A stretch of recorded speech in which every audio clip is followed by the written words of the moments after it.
Singing live in a film has never been done. Tom's pairing them with a kind of level of technology which I don't think has ever been used before. Every single person is singing every take live. We've used digital fur technology to create the most perfect covering of fur. This is the first time anyone's ever tried it like this. These are people, but they're cats, and this is kind of blowing my mind. There was an opportunity here to do something genuinely groundbreaking.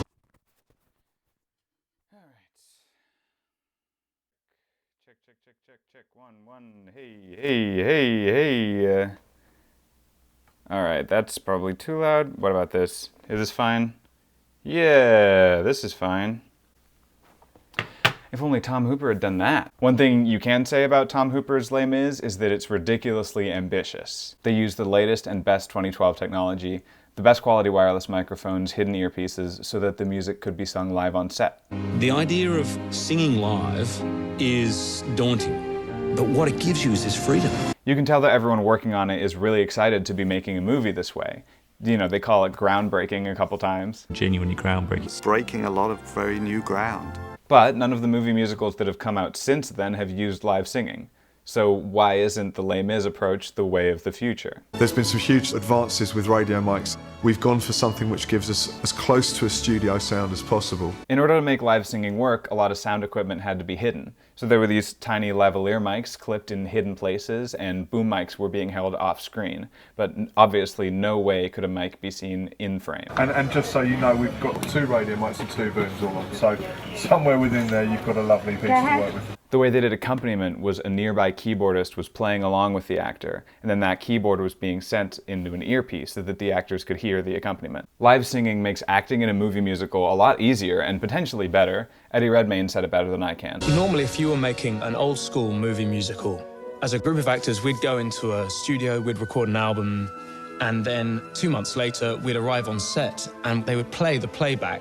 You have to make all your acting choices 3 months before you've even met the actor you're working with. And because all the acting choices are being made on set, the actors can play with musicality and physicality at the same time, which would be impossible if this movie were being made traditionally. Completely at home acting through music.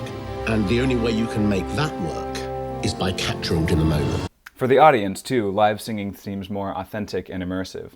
There's no disconnect between the 2 performances that you usually get in a movie musical, one in a recording studio and one on a movie set, because in Les Mis they're the same performance. You can tell in your bones there's something false or unreal about people singing to playback. What will be exciting for the audience is that singing live has such a profound effect on the power and the realism of this story.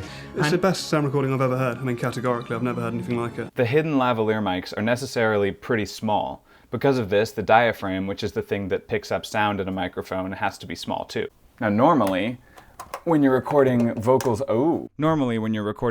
in a studio, you would use a large diaphragm microphone. Small diaphragms get a more accurate sound, whereas large diaphragms pick up low frequencies a lot more than they pick up high frequencies. But because of this, large diaphragms sound a lot warmer, which makes them the best choice for recording vocals. And so here's the first trade-off of Les Mis 2012. Even if the performance is better, the sound quality, the way that the performance is captured, is going to be worse. I realize it would be way better if I recorded it all on the large diaphragm, but I'm committing to the bit. Anyway, have a vine. You hear that? We must be getting close. Hold on.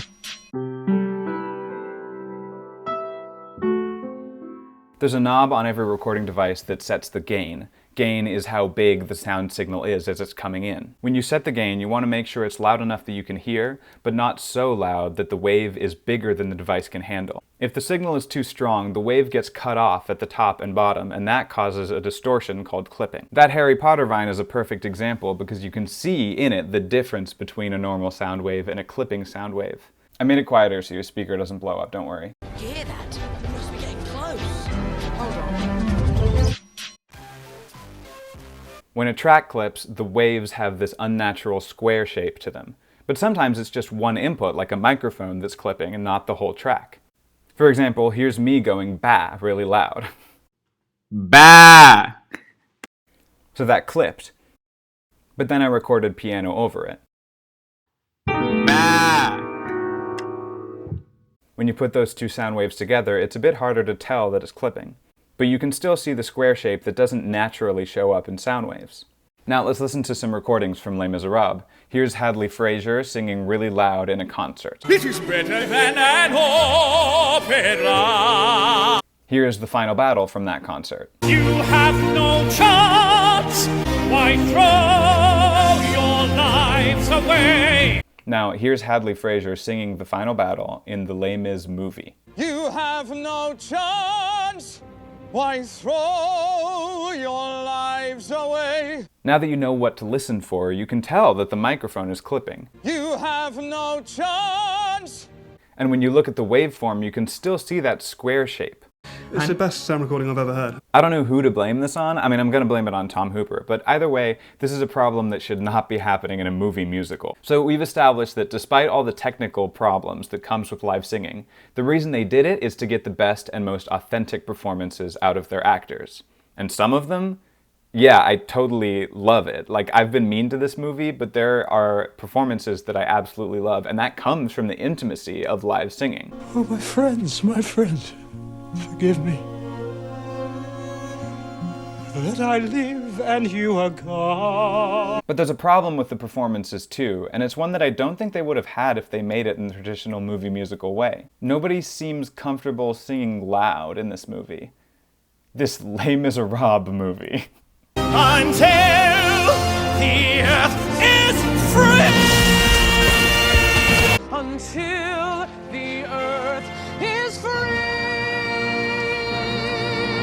But it makes sense. All the things we've talked about so far make for an environment where singing really strongly is almost impossible. These actors are on a quiet set, thinking about the danger of their voice clipping and hearing an electric piano through an earpiece. They're singing essentially piano covers of Les Mis songs because that's all they're hearing is piano.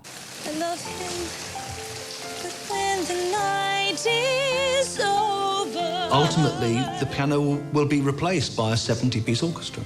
I love him, but every day. Then they go back and record over it with a 70-piece orchestra. But since the vocals are already so weak, the orchestra can't be loud either for fear of overpowering the vocals. 1 or 2 dB of orchestra music too much and you overpowered it. It really had to feel that it was just sort of cradling her voice. So we're left with weirdly lifeless versions of some of the most bombastic songs in musical theater. This I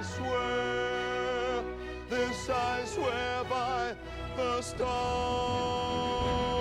And this is another trade-off. What do you want more? Do you want the actor responding to other actors, or do you want the actor responding to the orchestra? Tom Hooper chose other actors, but he lost the power of the orchestra in the process.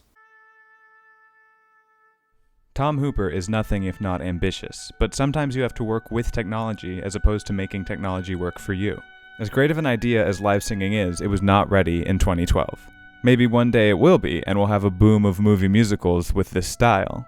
But regardless, the technology was not ready for what Tom Hooper envisioned for Les Mis. Working within limitations is a good thing, and ignoring or downplaying those limitations sometimes leads to a worse final product. Technology is a really powerful tool, but it isn't magic.